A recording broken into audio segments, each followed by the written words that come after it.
ભરૂચના સાંસદ મનસુખ વસાવાએ જાહેર મંચ પરથી જણાવ્યું રોડ તૂટવાનું કારણ.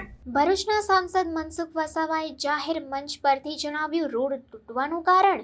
કાચા મેટલ અને કાચા પથ્થરના કારણે રોડ તૂટે છે તેમ કહેતા મનસુખ વસાવા કોઈની પણ લાગવગ વગર સારું મટીરીયલ વાપરવા કોન્ટ્રાક્ટરને આપી સલાહ.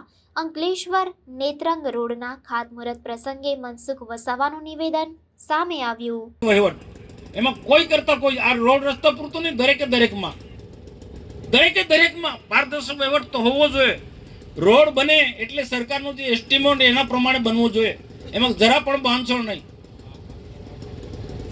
અને અહીંયા મારુતિસે કીધું તે પ્રકારે કોન્ટ્રાક્ટરને મારી પણ નમ્ર વિનંતી છે, ભાઈ તમે રસ્તો સારો બનાવશો તો રસ્તા પરથી પસાર થનારા લોકો તમારી વાહવા કરશે, આશીર્વાદ મળશે. સરસ પ્રકારનો રસ્તો બન્યો છે, દિલથી ખુશી થશે તો કોન્ટ્રાક્ટરને લોકો આશીર્વાદ આપશે.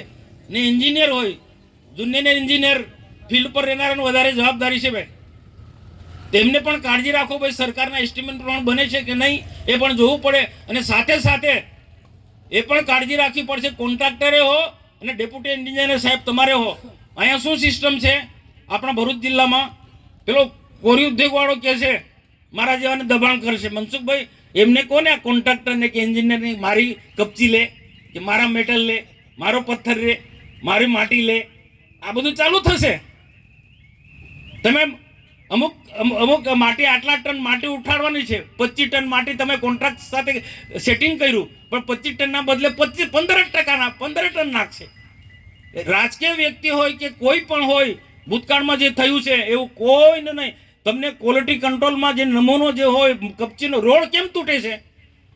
રોડ કેમ તૂટે? લાગવગ તરફથી પેલા પથ્થર, કાચા પથ્થર, કાચો મેટલ એ વપરાય છે. એ બિલકુલ નહીં થવું જોઈએ.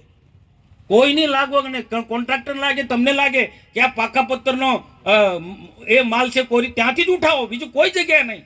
મનસુખ વસાવા ભલામણ કરે કે આ મારો ભાઈબંધ છે ભાઈ, આનું તમે કપચી લો કે મેટલ લો, નહીં. તમારા એસ્ટિમેટમાં આવતો હોય તે પ્રકારે જ, એ પ્રકારે કોઈ ગઈ નહીં.